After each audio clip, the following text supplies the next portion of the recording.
ओम साईं राम जी भक्तों, आज मैं आपको श्री साईं दिव्य पूजा के बारे में बताने जा रही हूँ। सुख शांति समृद्धि यश प्राप्ति के लिए अद्भुत चमत्कारी दिव्य पूजा। ये दिव्य पूजा गुरुवार को ही की जाती है। इस पूजा को शुरू करते समय आप 5, 7, 11 अथवा 21 गुरुवार की मन्नत रखनी चाहिए।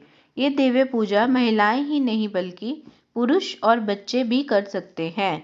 ये दिव्य पूजा जाति धर्म के भेदभाव के बिना कोई भी कर सकता है।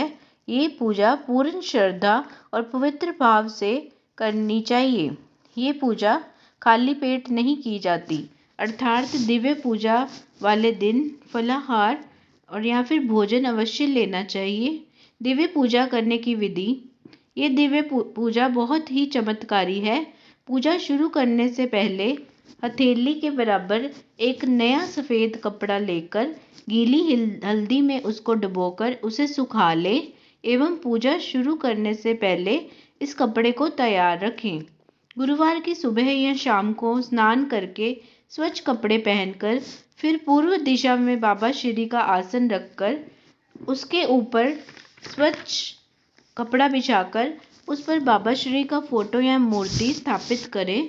तत्पश्चात बाबा श्री को चंदन का तिलक लगाएं और उसके साथ खुशबूदार फूलों की माला से बाबा श्री को सजाएं। घी का दिया जलाएं, अगरबत्ती भी जलाएं।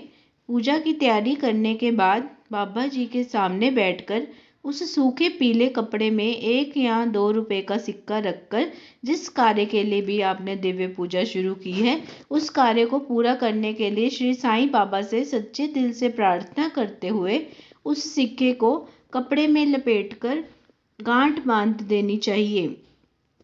आसन पर विराजमान बाबा श्री के चरणों पर उस हल्दी वाले कपड़े में बांधे सिक्के को रख देना चाहिए।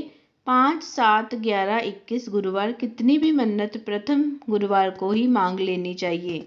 बाद में गुरुवार को विधि विधान अनुसार केवल दिव्य पूजा और कथा का पाठ करना चाहिए। पूजा करते समय गुलाब की पंखुड़ियों को अपने पास रख लेना चाहिए। पुस्तक में दिए गए बाबा श्री के स्वरूप को प्रणाम कीजिए।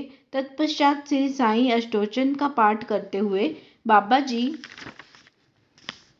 की फोटो या मूर्ति पर गुलाब के फूलों की पंखुड़ियों को चढ़ाएं। श्री साईं दिव्य पूजा के 6 अध्याय और कथा पढ़ें और बाबा का स्मरण करें। बाबा की आरती से पूजा का समापन करें। बाद में प्रसाद रूप में बनाई गई खिचड़ी सबको बांटें। मन्नत के गुरुवार पूरे होने पर विधि पूर्वक इस पुस्तक में लिखी गई विधि अनुसार उद्यापन करना चाहिए। मन्नत के गुरुवार पूरे होने पर कम से कम 5 स्त्रियों या 5 गरीबों को कुमकुम का तिलक लगाकर खिचड़ी के प्रसाद के रूप में साथ में पुस्तक देनी चाहिए। आप श्रद्धानुसार 11, 21, 51, 101 या और भी अधिक पुस्तकें बांट सकते हैं, जैसी आपकी श्रद्धा हो। जितना आप बाबा की महिमा का प्रचार करेंगे उसका ही फल पाएंगे। बाबा कहते हैं कि कोई भी खाली पेट रहकर मेरी पूजा ध्यान ना करे, ये मुझे स्वीकार नहीं है। एक बार मन्नत अनुसार दिव्य पूजा करने के बाद फिर से पूजा कर सकते हैं।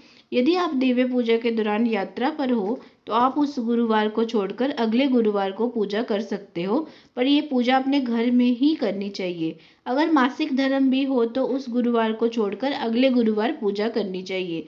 अनंत कोटि ब्रह्मांड नायक राजाधिराज योगी राज परम ब्रह्म श्री सच्चिदानंद सद्गुरु साईनाथ महाराज की जय। ओम साई राम।